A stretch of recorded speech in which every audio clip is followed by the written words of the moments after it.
peradilan sesat. Bukan hanya sesat, menyesatkan. Gitu ya. Amat menyesatkan. Sangat menyesatkan. Nah, yang kedua, ini menjadi sejarah hukum terburuk dalam proses hukum peradilan di Indonesia. Masukin buku tuh. Nah, ini adalah gambaran itu. Jadi semua membaca dan melihat. Penyusun buku, Pak. Yang ketiga, ini pengadilan rakyat. Bahwa walaupun yang hadir adalah kuasa hukum, prinsipal, pihak-pihak, tapi rakyat melihat semua. Dan di forum persidangan juga terlihat aspirasi rakyat. Aspirasi rakyatnya adalah menghendaki keadilan. Dan bacaannya sekarang adalah ketidakadilan. Dan lebih jauh lagi rakyat sudah melihat sekarang bahwa dari persidangan 1, 2, 3 sebetulnya sudah bisa kita simpulkan bahwa Jokowi tidak punya ijazah. Yakin?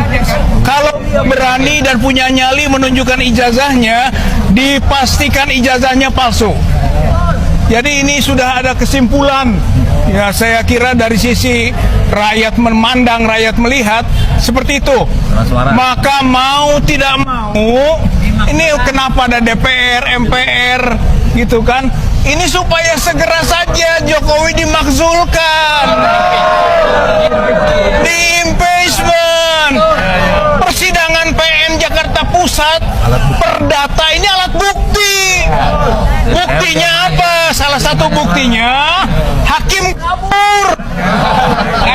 Setelah berpihak. Nah, tentu berpihak dengan analisis dari kuasa hukum bahwa ini ada intervensi kekuasaan dan tidak mampu mengendalikan aspirasi kedaulatan rakyat tentang melihat ijazah ini yang palsu, karenanya akhirnya kabur. Boleh dikatakanlah hakim diusir oleh rakyat. Kalau persidangan yang lalu Jokowi yang diusir, sekarang hakim diusir karena memang hakim telah melakukan contempt of court, melakukan penistaan kepada peradilan. Jadi harusnya ini nanti dihukum. Saya kira kuasa hukum akan menindaklanjuti. Saya kira ini telah menista dirinya sendiri. hakim menista dirinya sendiri. Saya kira ini penting ya. Terima kasih. Assalamualaikum warahmatullahi wabarakatuh. Enak sekali mengatakan sudah terpenuhinya alat bukti dengan BAP dan lain sebagainya. Kalau misalnya tadi seperti Gafur bilang, ini misalnya peristiwa pembunuhan, yang dilihat orang pencurian, ya sudah, dipaksa dia untuk menceritakan tentang pembunuhan. Kan tidak begitu, karena itu saat ini kami masih menantang. Ada nggak sebenarnya saksi ya yang melihat Mas Roy melakukan perbuatan-perbuatan yang dimaksudkan pasal 32 itu, yaitu merusak dokumen, mengurangi, menambah, mentransmisikan, dengan cara mungkin mencuri, menghack dan lain sebagainya. Nggak ada sampai sekarang.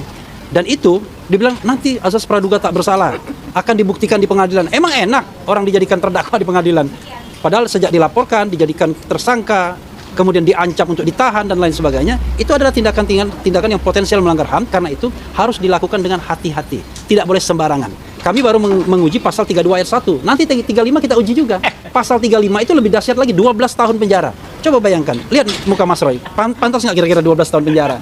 Kan ini kan sama dengan sebuah kejahatan besar, kejahatan luar biasa, yang kualifikasinya sebagai sebuah kejahatan yang berat. Nah ini yang kemudian kita mengetuk hati ya hakim tunggal ini untuk melihat realitas bahwa 32 ayat 1 ini digunakan semata-mata untuk bargaining power agar penyidik itu bisa menahan tersangka sewaktu-waktu, dan itu sudah dicoba dilakukan pada tanggal 19 Juni yang lalu. Oke.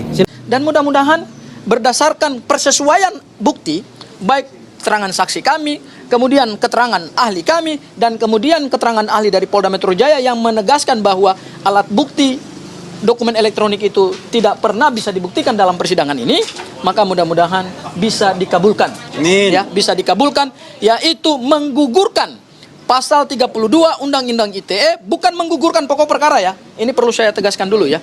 Menggugurkan pasal 32 Undang-Undang ITE ayat 1 di dalam surat dakwaan.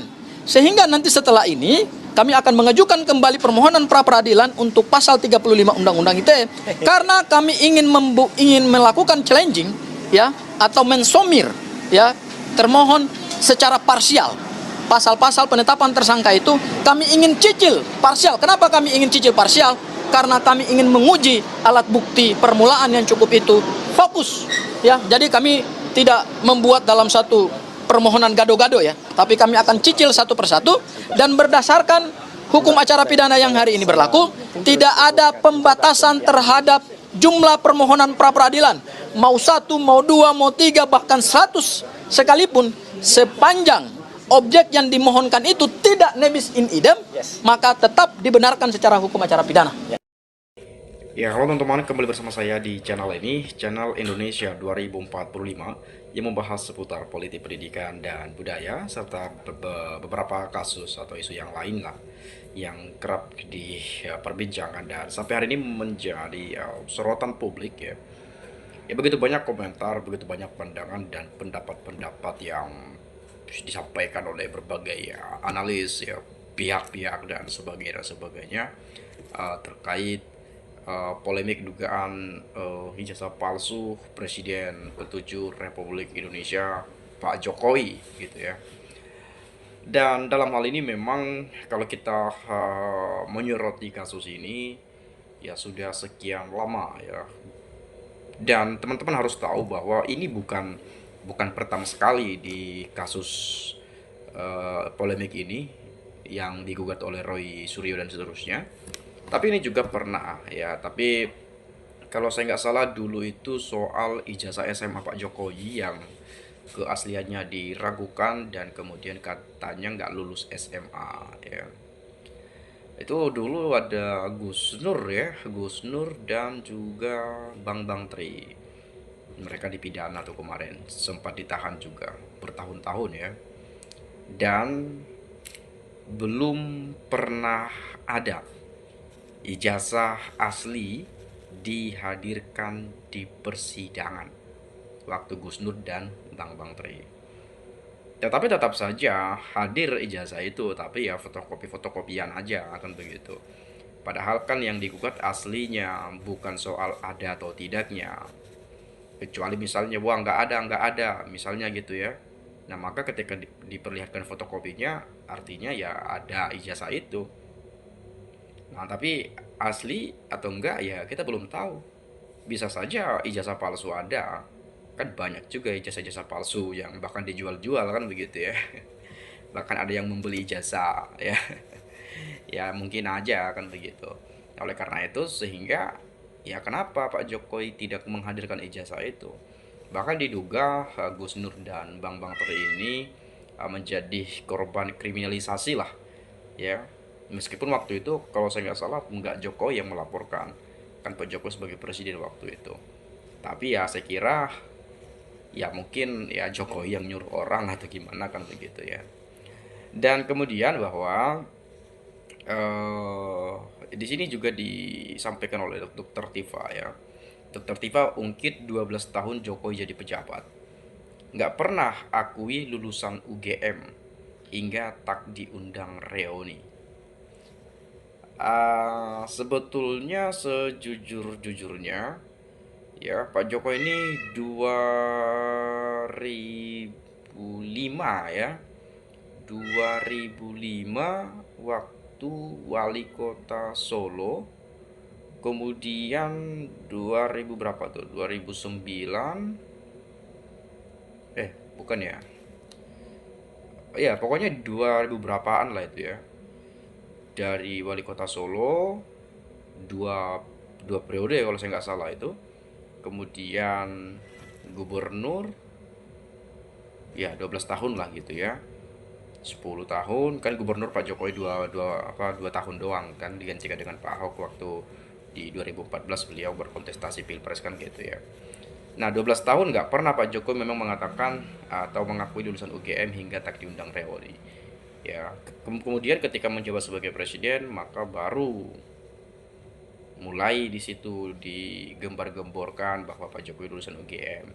Bahkan di 2017 silam ya Pak Jokowi memamerkan Pak Kasmujo gitu ya. Tapi ada yang janggal sebetulnya kalau hari ini beredar informasi bahwa ya Pak Kasmujo bukan dosen pembimbing skripsi Pak Jokowi, melainkan ya Pak Kasmujo pada saat itu katanya sih masih asisten dosen asdos gitu ya. Jadi saya kira nggak mungkin ya seorang asdos bisa menjadi pembimbing skripsi mahasiswa yang sedang berkuliah di salah satu universitas, kan begitu ya. Nah, itu dibantah sendiri oleh Pak Kasmujo ketika ini sudah mulai viral sekali, udah mulai panas lah karena ada laporan, gugatan dan sebagainya. Dan Pak Jokowi juga membantah ucapannya sendiri. Nah, ketika Pak Jokowi menyebut Pak Kasmujo dosen pembimbingnya di tahun 2017, atau Pak Jokowi mengatakan berkat Pak Kasmujo saya bisa menyelesaikan skripsi saya di jurusan teknologi kayu. Nah, yang menjadi janggal kedua adalah bahwa udah 3 yang janggal sih sebenarnya ya. Di hari yang bersamaan itu kebongkar hari ini.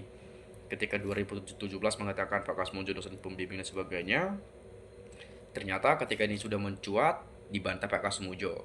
Pak Jokowi juga jadi berbalik, bukan lagi Pak Kasmujo disebut, tetapi jadi Profesor Dr. Ahmad Soemitro. Jadi berbeda kan? Nah, kemudian di 2017 dikatakan berkat bimbingan Bapak saya bisa menyelesaikan skripsi saya menyelesaikan kuliah di jurusan teknologi kayu.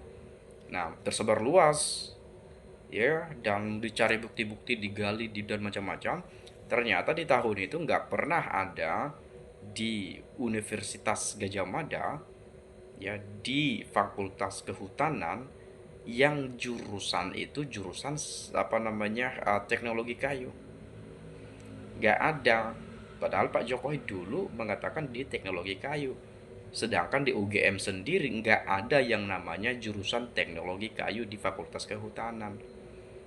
Kalau seandainya Pak Jokowi menyebut kalau dulu saya kerja tukang kayu, mungkin masuk akal. Karena Pak Jokowi kan tukang kayu katanya tuh, kayak pengusaha mebel dan sebagainya. Nah, itu sudah menjadi hal yang janggal sebetulnya ya kan. Nah, ditambah lagi foto pada ijazah itu yang diposting Dian Sandi yang katanya ini adalah ijazah asli Jokowi, ternyata sangat berbeda jauh dengan Pak Jokowi. Nah, kemudian ketika mulai mencuat makin panas, baru itulah Pak Jokowi muncul reuni ya, alumnus UGM dan sebagainya. Bahkan sempat viral video bahwa Pak Jokowi ketika reunian di alumnus UGM dan sebagainya, itu Pak Jokowi nggak tahu salam UGM seperti beliau begini ya, pokoknya tangan-tangan begini lah, saya nggak tahu lah salamnya seperti apa karena saya bukan dari UGM juga kan gitu. Nah, jadi oleh karena itu banyak orang makin curiga, wah jangan-jangan beneran palsu nih jasa kan gitu. Nah, dugaan-dugaannya juga semakin kuat, apalagi Pak Jokowi nggak pernah mau memperlihatkan ijazah itu dari dulu sampai hari ini. Tetapi hari ini karena udah masuk ranah pengadilan, Pak Jokowi mau menunjukkan di pengadilan, mau membuktikan keaslian itu di persidangan.